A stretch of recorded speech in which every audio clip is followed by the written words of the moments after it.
बृहस्पति का जो पदार्पण आपकी राशि के अनुसार से हुआ है, ये दो धारी तलवार है, आधा अच्छा आधा खराब, कुछ परिवर्तन का पॉजिटिव, कुछ परिवर्तन का नेगेटिव प्रभाव भी उत्पन्न कर सकता है। तो आपको ये वर्ष दोनों बहुत सावधानी से चलाने के लिए है। तुला राशि वालों, वैसे तो आप तराजू हैं, तोल के बहुत चीज़ काम करते हैं, न्याय के दृष्टिकोण से कार्य करने का सोचते हैं, तो ऐसे में चलना भी आपको बहुत डगर जो है बहुत सावधानी भरी है। और ऐसे में बृहस्पति का जब अस्त होना है तो जिन फैक्टर्स में बृहस्पति का अच्छा प्रभाव था वहाँ भी बृहस्पति सुप्तावस्था में चले गए। बृहस्पति अस्त होते हैं किस लिए? क्योंकि सूर्य के 12 डिग्री के आसपास आ जाता है कोई भी ग्रह तो अस्त हो जाता है। ऐसे में बृहस्पति और सूर्य और शुक्र भी अस्त हो गए हैं इसमें। सूर्य के कारण से बृहस्पति ने सूर्य को भी सूर्य ने बृहस्पति को भी अस्त कर दिया है, शुक्र को भी अस्त। दोनों देव जो ग्रह है, हर ग्रह का एक अपना अपना कार्य है। बृहस्पति का कार्य है ज्ञान का, देव गुरु माने जाते हैं बृहस्पति, और वो भी अवस्था में चले गए। इसके साथ साथ शुक्र भी जो दैत्य गुरु हैं वो भी ज्ञान के प्रतीक है। और ये तीनों प्रवृत्ति के ग्रह वो भी अस्त चल रहे हैं, और तीनों प्रवृत्ति के कारण त्रिग्रही योग बन गया आपके अष्टम भाव में। सूर्य वहाँ पर आके बैठ जाएंगे, और भी कुछ दिन बाद उसके बाद यानी मई के मध्यकाल में सूर्य का परिवर्तन हुआ, उसके बाद 19 मई को शुक्र का भी परिवर्तन वहाँ पर होने जा रहा है। तो ऐसे में शुक्र का भी अस्त होना विशेष तौर पर कुछ कष्ट देने के योग बना सकता है। तो ऐसे में यानी विचार बिल्कुल बंद, रास्ता दिखाई ना दें, परिवर्तन का योग है, समझ में नहीं आ रहा ये परिवर्तन कहाँ जा रहा है, किस प्रकार का परिवर्तन हो रहा है, ऐसे ग्रहों का योग आपकी राशि में बन रहा है। और ऐसे में आपको बहुत सावधान रहना चाहिए। देखिए, आपकी राशि के अनुसार से यदि हम बात करें तो बृहस्पति आपकी राशि के अनुसार से विचित्र भावों के स्वामी है। एक तो पराक्रम के स्वामी है, तृतीय भाव के स्वामी है, त्रिक भाव जिसको बोला जाता है।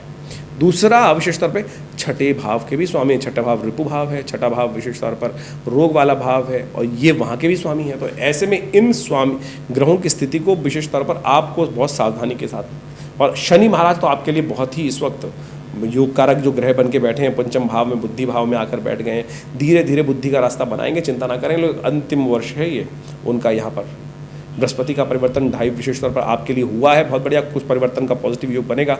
लेकिन अब समस्या ये बनती है, बहुत सारे लोग ये पूछते हैं कि बृहस्पति कब प्रभाव दिखाएंगे।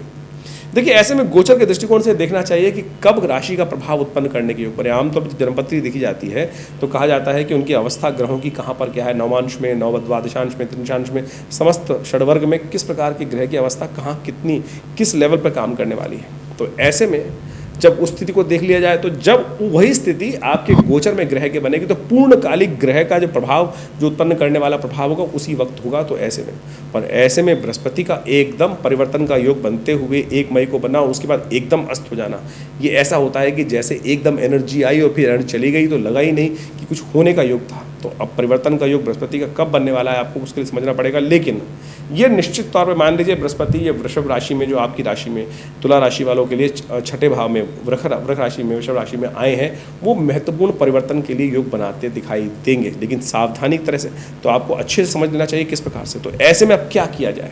ये बृहस्पति ने जो धन भाव को देखने के लिए योग बनाया, परिवर्तन का योग बनाया, कुटुंब भाव को देखा, लेकिन पूरा लाभ नहीं दे पा रहे हैं। ये अस्त 25 दिन जो अस्त चलेंगे उनमें कौन सा उपाय करना चाहिए। इसके साथ साथ चतुर्थ भाव को भी देख रहे हैं बृहस्पति, धन विशेष तौर पर जमीन जायदाद सुख, सब प्रकार के वाहन सुख, मकान का सुख, माता का सुख, इन सब चीज़ों के योग प्रभाव डाल रहे हैं। लेकिन वहाँ परिवर्तन लाने का योग, बनने का योग भी है, लेकिन वो बन नहीं पा रहा है। तो इन 25 दिनों में नेगेटिव प्रभाव ना हो। अस्त बृहस्पति इन दोनों प्रभाव पे नेगेटिव प्रभाव उत्पन्न कर सकते हैं। जब कार्य नहीं करेंगे तो नेगेटिव ही हो गया ना, तब उसको कैसे किया जाए, ये निदान है ना ज्योतिष के दृष्टिकोण से। गणित भी है, गणित बताता है कि क्या क्या होगा, प्लस माइनस क्या हुआ, वो तो निष्कर्ष निकल के आ गया।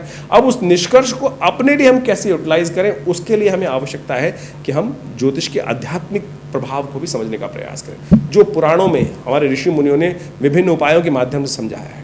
बहुत सारे लोग विचित्र तौर पे आज कटाक्ष कर देते हैं कि ये उपाय पुराणिक मत नहीं है, ये नहीं है, ज्योतिष के दृष्टिकोण से अनेक उल्टे सीधे उपाय, ऐसे ज्योतिष के दृष्टिकोण से आज की तारीख में सोशल मीडिया पे उपाय चल रहे हैं जिन्होंने ज्योतिष को एक बहुत ही, मैं कहूँ, निकृष्ट तौर पर पहुँचाने का प्रयास किया, ज्ञान को निकृष्टता की तरफ पहुँचाने का प्रयास कर रहे हैं। ऐसे बदतमीजी के साथ लोग उपाय बताने का प्रयास करते हैं। एक तो हम कुछ दिन पहले देख रहे थे कि जन्नांगों को धो लीजिए जाए, ऐसा कर लीजिए, वैसा कर लीजिए। ज्योतिष कर रहे हैं या मजाक कर रहे हैं? समाज में किस प्रकार से व्यवस्था करने का प्रयास किया जाता है, उनको ज्ञान ही नहीं है। तो ऐसे लोगों को संपूर्ण रूप से तिरस्कार करने की आवश्यकता है। कुछ लोग कुछ उपाय बता देते हैं, कुछ लोग कुछ चीज़ दिखाने का प्रयास करते हैं कि एक झाड़ू रख लो, ये कर लो, वो कर लो, ऐसी चीज़ें। ज्योतिष वास्तविक तौर पर टोटका नहीं है, ज्योतिष वास्तविक तौर पर ज्ञान का प्रतीक है। शास्त्र में जो बताए गए हैं उपाय, मंत्र जप, दान, इत्यादि जो समस्त उपाय बताए गए हैं वो बहुत शास्त्रोक्त विधि के अनुसार से बताए गए हैं। ऐसा नहीं है कि कुछ भी ला के रख लिया और उसके कारण से वो प्रभाव उत्पन्न हो जाएगा और परिवर्तन का योग बन जाएगा। इतना छोटा आप निदान न समझें, ज्योतिष विज्ञान को हम सही रूप समझने का प्रयास करें। अब सबसे बढ़िया क्या है कि ऐसे में जब बृहस्पति उन सब चीज़ों को, तो विषय आएगा तो कभी बात करेंगे। अब हम बात करें तुला राशि वालों के लिए क्या निदान करना चाहिए कि जिससे बृहस्पति को शक्ति प्राप्त हो। मंदिर में कुछ पीली चीज़ों का दान करने का प्रयास करें। दान सबसे श्रेष्ठ काल है। जैसे दान से समस्त प्रकार के कष्टों को दूर होने के योग बनते हैं, तो कोशिश ये करें किसी मंदिर में जाकर विशेष तौर पर आप विशेष तौर पर पीली चीज़ों का, पूजा की चीज़ों का, तांबे के बर्तन हो गए, चने की दाल हो गई, पीले वस्त्र हो गए, इन सब चीज़ों को दान करने का प्रयास करें। गौ पूजन अवश्य करने का प्रयास करें। गौ पूजन अवश्य, गौ के निमित्त कुछ ना कुछ दान पुण्य करने का प्रयास करें। गाय को कुछ अपनी चीज़ें, अपने आप से कुछ चीज़ें खिलाने का प्रयास करें। ज्वार, हरा चारा, नमक, ये सब चीज़ जैसे भी व्यवस्था हो सकती है, जब आवश्यकता जो है उसके अनुसार से दान करने का प्रयास करेंगे तो बहुत अच्छा रहेगा। ये सब आपके बृहस्पति को ताकत देने का प्रयास करेंगे, शुक्र को ताकत देने का प्रयास करेंगे, क्योंकि शुक्र भी इन दिनों विशेष तौर पर अस्त चल रहे हैं और वो योग जो बना रहे हैं, त्रिग्रही योग बना रहे हैं, वो भी किसी प्रकार से ठीक नहीं है। नित्यपति भगवान सूर्य को हल्दी जरा डालकर, रोली डालकर नित्यपति तांबे के लोटे से उनको अर्घ देने का प्रयास करें। ये सारे उपाय कर आप अपने सूर्य को, इन ग्रहों के योगों को, नेगेटिव प्रभाव को हटाने का प्रयास कर सकते। देखिए इन दिनों बृहस्पति का योग जो चल रहा है, बृहस्पति के साथ शुक्र का योग, मंगल के साथ राहु का योग, ये सारे के सारे कहीं ना कहीं विप्लवकारी योग हैं। और आपकी राशि के अनुसार से समझें तो हम ये विशेष तौर पर छठे और 8वें भाव में विचित्र प्रकार के योग बनते दिखाई दे रहे हैं। और वहाँ पर राहु ने मंगल को ग्रास कर रखा है, या सूर्य ने शुक्र को और बृहस्पति को विशेष तौर पर ग्रास में ले रखा है। तो ऐसे में इन सब शुभ ग्रहों का प्रभाव आपके लिए हो नहीं पा रहा है पूरी तरह से लाभमय। तो ऐसे में इन सबको ठीक करने का आपको प्रयास करना चाहिए। मन शांत सबसे पहले करने का प्रयास कीजिएगा। बृहस्पति अस्त होने के कारण से, मंगल को वहाँ राहु के प्रभाव होने के कारण से मन में अशांति हो रही है, अननेसेसरी क्रोध उत्पन्न हो सकता है, अननेसेसरी फ्रस्ट्रेशन उधर हो सकती है। शनि महाराज वैसे ही बुद्धि वाले भाव में बैठे, तो सबसे पहले ज्ञान के देवता बृहस्पति को प्रसन्न करने के लिए ज्ञान मुद्रा का अभ्यास कीजिए, पहली उंगली अंगूठे के साथ लगाकर। ये शास्त्रों को विधि बता रहा हूँ आपको। ज्योतिष के दृष्टिकोण से हम अनेक उपायों में ऐसे फंस जाते हैं कि लाखों रुपए खर्च करने का प्रयास करते हैं, लेकिन उपाय आपके पास में ही है। ये शरीर विज्ञान जो है, शरीर जो है सबसे सुपर कंप्यूटर से भी ज़्यादा एडवांस चीज़ है। बाहर की आवश्यकता ही नहीं है आपको किसी चीज़ की। ये ज्ञान, ये 5 उंगलियां जो है ना, 5 ग्रहों का अभिव्यक्त करती हैं, विभिन्न ग्रहों का अभिव्यक्त करती है। विभिन्न ग्रहों के उपाय इन उंगलियों के माध्यम से हो सकते हैं। ये बृहस्पति की उंगली है, ये शनि की उंगली है, सूर्य की, ये बुध की, और विभिन्न तीर्थ हैं इसके अंदर, विभिन्न उपाय करने के रास्ते हैं। तो ये बृहस्पति की उंगली को अंगूठे के साथ लगा देने से ज्ञान मुद्रा बन जाती है। भगवान बुद्ध, भगवान कृष्ण, बड़े बड़े संत महात्मा इसी ज्ञान मुद्रा में, ज्ञान को जगाने का मार्ग है, बृहस्पति को शुभ करने का मार्ग है। तो चलते फिरते उठते बैठते नित्यपति इस मुद्रा का ध्यान करते हुए यदि आप सुबह स्नान कर कर, पीले वस्त्र धारण कर कर, पीला दुपट्टा या पहनकर इस प्रकार से ओम ग्रांग ग्रीं ग्रोंग से गुरुवे नमः एक माला नित्यपति कर लें, तो बृहस्पति के नेगेटिव प्रभाव को शुभ में परिवर्तित कर सकते हैं। वैसे आप समझ लीजिए बृहस्पति का पूरा प्रभाव आपके लिए पूरे वर्ष आधा 50% अच्छा, 50% खराब, कुछ परिवर्तन पॉजिटिव, कुछ परिवर्तन नेगेटिव का योग दे रहा है। नेगेटिविटी को ठीक करने के लिए बृहस्पति को शुभ ताकत देनी पड़ेगी, ज्ञान को जगाना पड़ेगा सही रूप से, और ज्ञान जग जाएगा तो सही मार्ग आपको प्रशस्त होना शुरू हो जाएगा। तो ऐसे में बृहस्पति धन लाभ दे, आपको परिवर्तन का शुभ योग बनाए, और इन 25 दिनों में नेगेटिव प्रभाव ना उत्पन्न हो तो ओम ग्रांग ग्रीं ग्रोंग से गुरुवे नमः इस बृहस्पति के उपाय करने का प्रयास करें। पीली चीज़ें मंदिरों में दान करने का प्रयास करें, गौ सेवा करने का प्रयास करें, और कई बातें विचित्र रूप में समझने का प्रयास करना चाहिए। बहुत सारे लोग विचित्र विडंबना उत्पन्न कर देते हैं। अभी हमारे को बताया गया कुछ दिन पहले, कुछ व्यक्तियों ने लिख के भेजा कि महाराज आचार्य जी जो उपाय बताते हैं वो ट्रेडिशनल उपाय हैं, कुछ मॉडर्न उपाय बताने की ज़रूरत है। उसमें लिखा उन्होंने कि उन महान विभूतियों ने लिखा कि भैया हम ऐसे शहरों में रहते हैं, गाय तो मिलती नहीं है। बिल्कुल ठीक है, शायद गाय नहीं मिलती है तो दिक्कत हो जाती है बहुत सारी चीज़ें, लेकिन यदि आपका विचार हो, मॉडर्न समय है, तो मॉडर्न के अनुसार से उनका रास्ता भी निकाल सकते हैं आप। सोशल मीडिया पे जाइए, वेबसाइट्स देखिए, बहुत सारी गौशालाओं के क्षेत्र में बहुत सारे अच्छे लोग काम कर रहे हैं। जाइए 100 रुपये दान कर दीजिए, वीडियो मंगा लीजिए कि अब वो आपके नाम से गान गाय का उपयोग हुआ नहीं है। जहाँ विचार होगा पॉजिटिविटी, वहाँ उदय होने के योग बनेंगे। तो गौ सेवा का उपाय है ज्योतिष के दृष्टिकोण से, तो उसको करने का प्रयास कीजिए, सुंदर तरीके से लाभ प्राप्त होगा। हमने ज्ञान मुद्रा आपको बताई, उसको भी लाभ प्राप्त करने के योग बनेंगे। तो ये समस्त उपाय कर कर आप अपने ग्रहों का परिवर्तन का योग है, जो पॉजिटिविटी ले सकते हैं, उन सबको आप अवश्य ग्रहण करने का प्रयास करें, लाभ होगा। हमने ज्योतिष दृष्टिकोण से इन सब चीज़ों को अध्ययन बहुत लंबे समय तक किया, और बहुत महत्वपूर्ण जानकारियाँ समय समय पर हम भी आश्चर्यचकित हो जाते हैं कि कैसे ज्योतिष के दृष्टिकोण से ये पूर्वाभास हो जाता है, और कैसे ये ज्योतिष की गणनाएँ जो जो हैं वो आपके भविष्य के बारे में बहुत सारी चीज़ें सटीक रूप से बता देती हैं। एक व्यक्ति, मुझे याद है, मैं बहुत छोटा था, पिताजी के साथ ज्योतिष का अध्ययन करने का अवसर मिलता था। हमारे पास एक बहुत मूर्धन्य देश के व्यक्ति, बड़े व्यक्ति, जो किसी बहुत बड़े उपराष्ट्रपति के, भारत के उपराष्ट्रपति के पीए थे, वो जन्मपत्री दिखाने आए पिताजी के पास और बड़े परेशान थे उन दिनों बड़े परेशान थे। जन्मपत्री जब दिखाई उन्होंने तो कहा, जब जन्मपत्री देखी तो उन्होंने सीधा सीधा प्रश्न किया कि मेरी उम्र कितनी है आचार्य जी, ये बताएं। तो पिताजी ने जन्मपत्री देखी, मैं वहीं बैठा हुआ था, मैं बहुत छोटा था, ज्योतिष सीखता था, याद अभी भी है, वैसी घटनाक्रम थी। और जब जन्मपत्री देखी उनकी, तो उनकी जन्मपत्री में एक विशेष प्रकार का योग था। उन्होंने कहा कि मुझे ज्योतिषी ने बताया है कि मेरी मृत्यु इस दिन होती दिखाई दे रही है, मैं बड़ा परेशान हूँ, क्या जीवन का अंतिम समय आ गया है। पिताजी ने भी जन्मपत्री देखी और जन्मपत्री मुझे भी समझाया उस विषय को। तो जब हमने जन्मपत्री देखी तो उसके अंदर एक ग्रह जिसके कारण से वो मृत्यु का योग बन रहा था, वो विशेष तौर पे अवस्था, किस अवस्था में था वो हमने देखा नहीं। जैसे अभी हम बृहस्पति के बारे में बता रहे हैं कि उदित अवस्था में है, अस्त अवस्था में है, और या विशेष तौर पर सुप्तादि अवस्था में, जागृत अवस्था में, वृद्धादि अवस्था में। तो वो जो ग्रह था विशेष तौर पर उनका स्वप्न अवस्था में था। वो स्वप्नादि अवस्थाएं हमारे यहाँ विशेष तौर पर बताई गई हैं, जागृत, स्वप्न, प्रगाढ़ इत्यादि, हर ग्रह की ऐसी अवस्था भी होती है। तो जब हमने जन्मपत्री देखी तो उस समय में यही निष्कर्ष निकाला कि महाराज जिसने जन्मपत्री देखी है बहुत बढ़िया तरह से देखी है और उसने मृत्यु का जो प्रेडिक्शन किया है बिल्कुल सही है। लेकिन हम ज्योतिष के दृष्टिकोण से उन उपराष्ट्रपति के साहब, जो पीए साहब थे, उनको यह बताया कि चिंता मत करो, तुम्हारी मृत्यु होगी भी और तुम जिंदा भी रहोगे। वो बोला नहीं, साफ साफ बताए क्या मतलब हुआ इसका। उनको बताया गया कि भाई आपका जो ग्रह है विशेष तौर पर जो दिखा रहा है, मृत्यु योग बना रहा है, वो स्वप्नादि अवस्था के अंदर है, तो मृत्यु का कारक जो बनेगा वो स्वप्न में मृत्यु होने के योग बनेंगे। लेकिन जब स्वप्न से बाहर आएंगे तो जागृत अवस्था में रहेंगे आप। तो सोचें, उस व्यक्ति का वो समय निकला और जो इतना मेंटल टॉर्चर में था कि ज्योतिष के दृष्टिकोण से जो उपाय था, ज्योतिष इतनी सूक्ष्म है, आपके मनोमस्तिष्क में विचार में कोई स्वप्न भी आ रहा है तो आप समझ लीजिए वो ज्योतिष की ग्रह गणना के अनुसार से प्रेडिक्शन किया जा सकता है। जी हाँ, तो यदि वो हमारे अध्ययन में आ जाती हैं, अब इतनी ज़्यादा जो अवस्था, ज्योतिष इतना गूढ़ विज्ञान है कि उसकी हज़ारों लाखों विज्ञान की पुस्तकें हैं। कहाँ कब कौन सी पुस्तक, कौन से योग कहाँ विचारों मस्तिष्क में आ गए हैं और उनको सबको देखकर अध्ययन कर कब ज्योतिषी के मनोमस्तिष्क में वो भाव आ जाता है और किस प्रकार से वो गणनाओं के माध्यम से वो भविष्य की दृष्टा को देखते हुए, भविष्य के योगों को देखते हुए आपके जीवन में भविष्यवाणी करने के योग बनाते हैं और उसको बहुत गहन चिंतन करके। तो ये घटना हमने आपको बताई और वो व्यक्ति जीवित रहा और उसके बाद पिताजी का शिष्य रहा बहुत वर्षों तक। हमें याद है कि वो जीवन आश्रम पे आते रहे। और देखिए, ये ज्योतिष जो है विडंबनाओं का नहीं, परेशानी में डालने का नहीं, परेशानी से निदान करने का, परेशानी से निकालने का योग है। तो हम हर सकल पदार्थ हैं जग माही, कर्महीन पुरुष पावत नहीं। यदि आपके जीवन में कुछ अशुभ का योग है भी, यदि आपके जीवन में कुंडलियों में कोई अशुभ योग है भी, तो उनको ठीक करने का रास्ता हम अपना सकते हैं। देखिए, अब इसको सिद्धांतिक तौर पे ये समझना पड़ेगा कि हमारे जीवन में कोई घटनाक्रम का कुछ योग बने हैं तो किस कारण से बने, कर्म के अनुसार से बने। कोई दुष्कर्म करेंगे तो दुष्योग बन जाएगा, अशुभ योग बन जाएगा, शुभ कर्म करेंगे तो शुभ योग बनेंगे।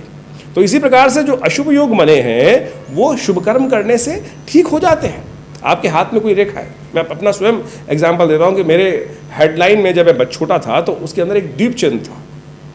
अब जब पिताजी ने जब ज्योतिष सिखा रहे थे तो कहा कि द्वीप चिन्ह यदि किसी भी लाइन में आ जाए तो अच्छा नहीं होता। अब हमने कहा भाई कैसे ठीक करें इसको, अब ये तो है। तो पिताजी ने कहा नित्यपति ध्यान किया करो, नित्यपति ध्यान किया करो। हमारे पिता आचार्य श्री केशव देव जी महाराज ने ये बताया कि वहाँ पे नित्यपति ध्यान करो, ये लाइन हट जाएगी, ये लाइन हट जाएगी, विचार नित्यपति। और आप सत्य माने, वो लाइन, वो द्वीप चिन्ह, आइलैंड का चिन्ह जो हेडलाइन के अंदर था वो हट गया, गायब हो गया, कोई सर्जरी कराने की ज़रूरत नहीं पड़ी। तो ज्योतिष एक प्रत्यक्ष चीज़ है, प्रत्यक्ष विज्ञान है और वैज्ञानिक दृष्टिकोण से इन सब सिद्धांतों को समझा जा सकता है। हमने दिल्ली में विवेकानंद योगाश्रम में इन सब कार्यों को सुंदर तरीके से करके देखा है और समय समय पर हम विभिन्न उत्सवों के माध्यम से हम उन सब कार्यों को करते भी हैं जो हमारे ज्योतिष विज्ञान के दृष्टिकोण से, पंचांग के दृष्टिकोण से हमको समझना पड़ेगा। ज्योतिष एक आध्यात्मिक विषय है और आध्यात्मिक ऋषि मुनियों ने जब इसका सृजन किया तो उसका निदान कारण जानना और कारण किस प्रकार से और उस समस्याओं का जो कारण जानने के बाद समस्या आई तो उसका निदान किस प्रकार से होगा, उसके समस्त रास्ते हमारे जन्मपत्री ज्योतिष विज्ञान के अंतर्गत बताए गए हैं। एक गणित विज्ञान है और एक निराकरण विज्ञान है जिसके अंदर निदान के समस्त उपाय बताए गए हैं। मंत्र विज्ञान, दान विज्ञान, मंत्र विज्ञान के अनुसार से पुराण इत्यादि में जितने दान की पद्धति बताई गई है, जितने मंत्र जप की पद्धति बताई गई, यज्ञ इत्यादि की पद्धति बताई गई है, वो सारे के सारे निदान की पद्धति के रूप में बनाए गए हैं। और हमारा विषय जो हम इस चैनल के माध्यम से अपने आश्रम के माध्यम से आप सबके समक्ष रखते हैं वो पौराणिक मत को रखने का प्रयास करते हैं। आज की तारीख में ज्योतिष विज्ञान के अंतर्गत यदि हम समझें बहुत सारे टोटकों पर बहुत ज़्यादा ध्यान दिया जा रहा है कि कुछ भी ऐसे ऐसे टोटके बताने का प्रयास करते हैं। लोग ज्योतिष के संबंध में विडंबना उत्पन्न करने का प्रयास करते हैं, ये कर दो, ऐसा कर दो, वैसा कर दो। ऐसा नहीं, ज्योतिष विज्ञान के अनुसार से प्रत्यक्ष कैसे कैसे ठीक रूप से यदि आप यजुर्वेद संहिता को उठा के देखें, यजुर्वेद को भी उठा के देख लीजिए तो उसमें उसके अंदर सहस्त्रों उपाय यज्ञ के द्वारा चीज़ों को ठीक करने की, मनोकामनाओं को पूर्ति करने के लिए सहस्त्रों लाखों मंत्र बताए गए हैं, लाखों पद्धतियां बताई गई हैं उन सब को। और ज्योतिष में विज्ञान के अंदर जो पंचांग आप देखते हैं, पंचांग के बारे में हमने कुछ देर पहले भी बात की थी, उसके अंदर विभिन्न समय पर विभिन्न उत्सव आते हैं। वो विभिन्न उत्सव जो है वो विशेष तौर पे आप समझें वो एक मुहूर्त है कि जिस समय में यदि आप उस कार्य को कर लोगे तो आपके द्वारा किया गया पुण्य कई गुना अधिक हो जाएगा। और जब पुण्य अधिक हो जाएंगे तो समस्या का निदान का मार्ग मिल जाएगा। तो जैसे सोमवती अमावस्या आ रही है, प्रदोष के योग आ रहे हैं, होली, दीपावली, ये सब जो अक्षय तृतीया इत्यादि, ये सब जो मुहूर्त आते हैं ये विशेष तौर पर बड़ा महत्व रखते हैं। और आध्यात्मिक दृष्टिकोण से देखें तो पुराणों के अंदर, विभिन्न शास्त्रों के अंदर इन सब उत्सवों के माध्यम से विभिन्न कर्म करने के रास्ते बताए गए, कर्मकांड के सिद्धांत के अनुसार से बताए गए। उन कर्मों को कर कर आप सुंदर तरीके से, हम अपने विभिन्न कार्यक्रमों में विभिन्न आपकी बातें रखते हैं, विभिन्न कथाएं रखते हैं इस बारे में कि ज्योतिष के दृष्टिकोण से कैसे, कौन सी हर चीज़ की उत्पत्ति कहाँ से हुई है ज्योतिष के अंदर, उन सब सिद्धांतों को बहुत सुंदर रूप से समझाने का प्रयास किया गया है। तो आप समझें ज्योतिष किस प्रकार का विज्ञान है। और हमने विवेकानंद योगाश्रम के माध्यम से इन सब कार्यों को सुंदर तरीके से आश्रम पर करने का जो व्यवस्था बनाई, हमारे पिताश्री आचार्य कृष्ण देव जी महाराज ने पिछले करीब 50 सालों से ये सुंदर आश्रम कार्य कर रहा है। दिल्ली में विवेकानंद योगाश्रम लक्ष्मी नगर जमुना पार्क में स्थित है। यहाँ नित्य प्रति 8 घंटे यज्ञ होता है। माँ भगवती का, दुर्गा का बहुत सुंदर चमत्कारी श्री विग्रह जो मुल्तान से यहाँ पधारा वो आज भी यहाँ विराजमान है। उनके सानिध्य में आज भी विवेकानंद योगाश्रम में नित्य प्रति 8 घंटे यज्ञ करने की व्यवस्था चल रही है। गौशाला की सुंदर सेवा, गाय की सुंदर सेवा करने की व्यवस्था है। अस्पताल है जो विवेक योग प्राकृतिक चिकित्सा एवं आयुर्वेद के दृष्टिकोण से हज़ारों लोगों की सेवा कर रहा है। भारत सरकार के पैनल पर है, दिल्ली गवर्नमेंट के पैनल पर है और बहुत सारे सहस्त्रों लोग यहाँ आकर अपना उपचार कराते हैं योग प्राकृतिक चिकित्सा के संबंध में।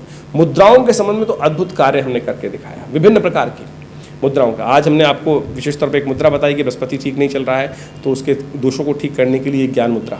वैसे तो ये मन को शांत करने वाली है। भगवान बुद्ध इसी पोज में, ज्ञान मुद्रा में, बहुत सारे अपने सहस्त्र फोटो के अंदर, मूर्तियों के अंदर आपको दिखाई दे जाएंगे। भगवान कृष्ण ने भी गीता का उपदेश इसी मुद्रा में दिया। कहा जाता है प्रपन्न पारि जाता है तो उत्तर वेत्रे पाणय ज्ञान मुद्राए कृष्णाय गीतामृत नमः। तो ये ज्ञान मुद्रा अद्भुत है। तो आपका जो बृहस्पति अशुभ फल दे रहा है इन दिनों, आप उसके लिए ये ज्ञान मुद्रा करें, बृहस्पति के मंत्र का जप करें, ओम ग्रांग ग्रीं ग्रौंग से गुरुवे नमः, देखिएगा लाभ प्राप्त होगा। और साथ साथ इन ग्रहों का प्रभाव आपकी राशि के अनुसार से जो हो रहा है वो तो हमने आपको बताया ही। इसके बाद भी आपको बहुत गहन चिंतन करने की ज़रूरत है। आपकी मूल सबके लिए खराब नहीं है। अब जैसे एक राशि के बारे में बताया कि खराब है, अच्छा है, तो हो सकता है उस आपकी दशा, अंतर्दशाएं बहुत सुंदर चल रही हों, या हो सकता है ग्रह शुभ प्रभाव कर रहा है तो ग्रह अंतर्दशाएं जो है अशुभ चल रही हो तो वो प्रभाव निष्क्रिय हो जाएगा, उल्टा हो जाएगा। तो उस सब संबंध में आपको अच्छा ये है कि अपनी जन्मपत्री को पूरी तरह से विचार विमर्श समय समय पर कराते रहें। उन सब समय का आपको आभास होता रहेगा।